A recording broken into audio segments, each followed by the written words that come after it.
Atualmente, a Aeroparking está usa de um sistema onde você paga para parkeervak. Dus você usa a letra e o número de parkeervak para pagar para o parqueio. Pronto, nós estamos over naar sistema onde o usuário usa seu nummerplaat. Dus in vez de bij de machine llena bo parkeervak, bo llena bo nummerplaat de veículo. E cambia aqui te worden introduzido para dar ao usuário a liberdade de promover den oranje staat em qualquer onde nos parkeervak tan blanco. Basta que você tenha hora que você apaga a pele.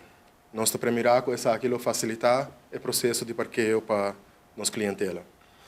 Então, o exemplo está que vamos pagar para 2 horas de parqueio, você parqueia na laguna, e depois de 1 hora você vai diante da plaza, você pode acessar aqui sem nenhum problema, tanto que você tenha hora que você paga a pele.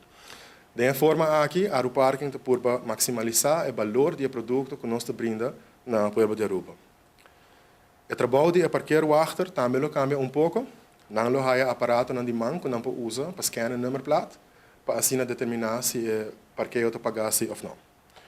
Nós queremos recordar ao público que o esforço aqui é trabalho de controle, está bordo assim, para manter ordem em horário estado para o qual se trata o parqueio. Mais informação de cambio aqui, lo bordo anunciar dentro de pouco. E para poder efetuar o cambio aqui, o cambio de lei, lo mestre bordo tratar também de maneira como o ministro Dauer se geeft.